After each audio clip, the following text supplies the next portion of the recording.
Alors aujourd'hui, chers amis, une excellente question qui m'a été posée il y a peu. Quelle est la différence, et n'oublions point, puisque c'est une question, le point d'interrogation entre previous, last et latest? On voit ça tout de suite. Regardez, je vous ai préparé non pas une, non pas deux, mais bien 3 phrases d'exemple et surtout, on va décortiquer ça ensemble. Il faut l'avoir vu une fois, mais une fois, franchement, vous allez voir, c'est, je pense, suffisant pour au moins bien comprendre. Et après, ça sera à vous un peu à pratiquer pour pouvoir bien employer ces 3 termes correctement. Alors, je vais vous vendre la mèche tout de suite si vous n'avez pas déjà regardé. Last, c'est le dernier, mais au sens de l'ultime. Il n'y en aura plus après. Il n'y en a plus après, d'accord? On va voir tout ça dans les exemples. Latest, latest. Ça se prononce comme un I, d'accord? Guys. Hop là. Latest. Quand je vous mets barre oblique comme ça, et ce qu'il y a au milieu là, ça c'est de la phonétique, toujours.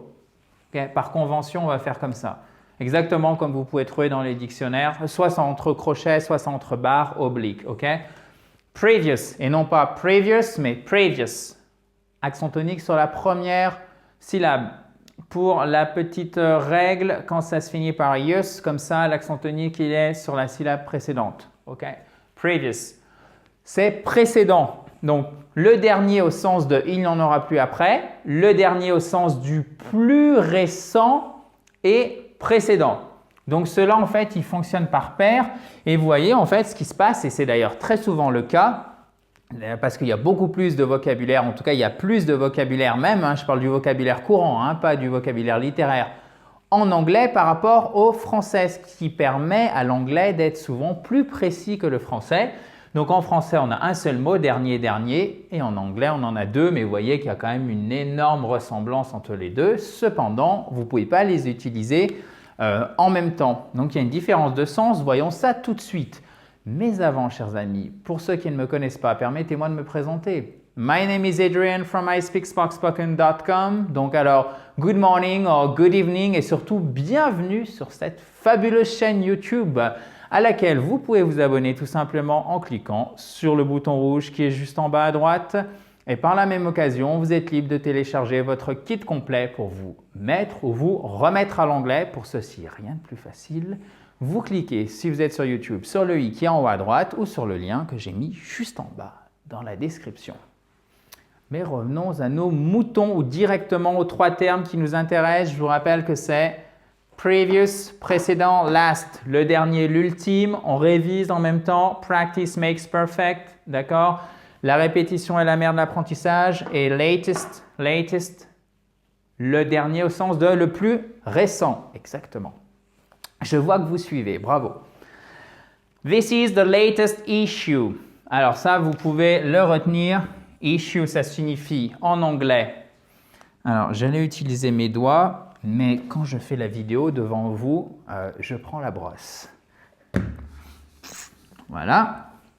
Issue, c'est le problème. En anglais, mais ici, ça ne veut pas dire problème, c'est le deuxième sens du nom. This is the latest. Vous avez vu que j'arrive maintenant à me pousser. Je commence à prendre les bonnes habitudes. C'est avec la répétition, c'est pour tout le monde pareil. This is the latest issue. C'est le numéro. D'accord? Alors, pour un newspaper, c'est-à-dire un journal, pour une revue, etc., on dira issue. Issue, d'accord? Ce n'est pas le problème le plus récent ici. Même si ça pourrait être aussi le sens de la phrase, mais ça sera quand même plus rare d'avoir ces 2 mots associés ensemble. This is the latest issue. C'est le dernier numéro au sens du plus récent. This is the last version of the software. This is the last version of the software. C'est la dernière version du software au sens de il n'y en aura plus. C'est à prendre ou à laisser, d'accord? Et the previous OS, alors on va voir ce que ça veut dire. OS, the previous OS did not work properly. Alors, properly, ça c'est genre de petits mots qui sont hyper intéressants à connaître parce que vous pouvez les utiliser très souvent. C'est vraiment du vocabulaire courant, voire de base. Ça veut dire en plus correctement ou comme il faut. Properly. Accent tonique sur la première syllabe. Et c'est un A long. Le O, c'est pas properly. Properly. Non, c'est properly. C'est presque comme un A. Properly. Okay, guys? The previous OS did not work properly. Le système d'exploitation précédent ou le précédent système d'exploitation, comme vous voulez, ne fonctionnait pas correctement. Alors, OS. Pourquoi je l'ai mis? Parce que, ça va vous permettre d'apprendre 2 mots de vocabulaire et je sais que beaucoup d'entre vous regardez cette chaîne parce que, bon, évidemment, parce que vous voulez vous améliorer et mieux parler l'anglais, mais surtout parce que vous en avez besoin pour l'informatique. Alors, je sais que ce n'est pas le cas de tout le monde, mais j'essaye de varier les exemples. Donc là, j'ai mis un terme un peu plus spécialisé. D'ailleurs, si vous avez Windows, c'est Windows, ok? Mais si vous avez Mac, on dira macOS pour le système d'exploitation qu'il y a sur les Mac, d'accord? MacBook Pro, etc. Voilà, on va me dire, tu fais de la pub à rien, absolument pas, je précise. Donc, OS, c'est Operating System. Alors, on va remonter. Hop, là, vous m'en voulez pas hein, si j'efface avec le doigt. Operating. Et il y a une particularité phonétique qui est intéressante, même très intéressante. Alors, si vous êtes membre de mon programme Prononcer l'anglais dans les 30 jours qui viennent, je vous l'ai tellement répété que je suis sûr que vous voyez déjà ce que je veux dire. Si ce n'est pas le cas, écoutez évidemment aussi. Ici, vous voyez, on a un T. Jusqu'ici, tout va bien. Et qu'est-ce qui se passe, ce T, lorsqu'il est coincé entre 2 voyelles? Eh bien, typiquement, en American English, et c'est très, très, très courant, le T ne va pas se prononcer comme un T, mais il va se prononcer quasiment comme un D. Il va presque se transformer en D. Ce qui fait que on aura operate, non pas ting, operating, plutôt en anglais britannique, vous voyez, operating, T, operating, operating. Ce qui fait qu'on ne l'entend pas, on a du mal à l'entendre, on entend un D. En fait, c'est exactement ça, ça se prononce presque comme un D. Operating, vous voyez, operating. Il y a une articulation qui se fait en anglais américain où le T se transforme phonétiquement en D. Operating. Et quand vous faites de la phonétique, en fait, ce qui se passe, c'est que vous avez une espèce de petit demi-cercle en dessous. Si vous regardez bien, alors il faut bien le regarder hein, parce qu'il est petit, qui indique ce changement au niveau phonétique, au niveau prononciation de la consonne, je vous rappelle, du T lorsqu'il est entre 2 voyelles. Ça peut paraître un peu anecdotique, un peu juste un simple détail, mais ça, vous le rencontrez très souvent et c'est hyper important que vous en soyez conscient.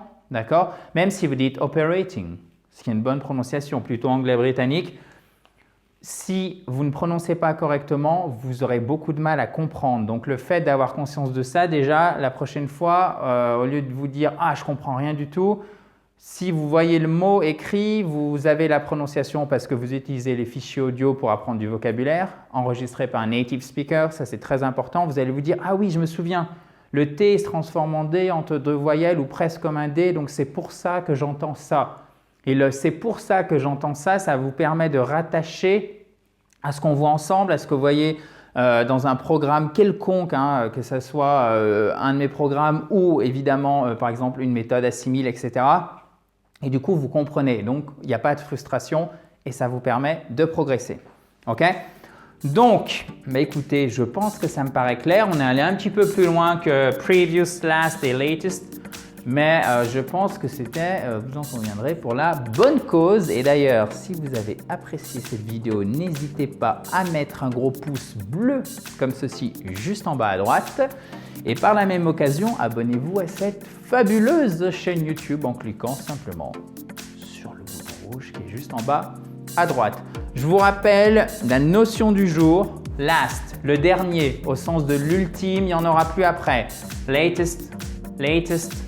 Et là, vous avez entendu? Latest, latest, latest. Le T aussi, il a tendance à se transformer en D. C'est exactement la même chose qu'on a vu ici. Vous voyez, on a ici une voyelle, un A et ici un E, une autre voyelle. Latest, latest, latest, latest. C'est exactement la même chose. Boum. C'est pour ça que je voulais vous le dire qu'après, pour qu'on fasse dans le sens. Et du coup, c'est plus facile pour que vous en souveniez. Pour que vous vous en souveniez, oui, c'est ça. Et previous, donc précédent. Ok, donc faites bien la distinction entre last et latest qui n'ont pas le même sens ou en tout cas qui ne s'utilisent pas au même moment. Voilà, chers amis, je compte sur vous pour me poser une question si vous en avez une. Vous avez un commentaire par la même mot, c'est la même chose, vous mettez ça juste en dessous. Et je vous dis donc à demain pour la prochaine vidéo. Talk to you tomorrow, guys. Thank you and bye bye.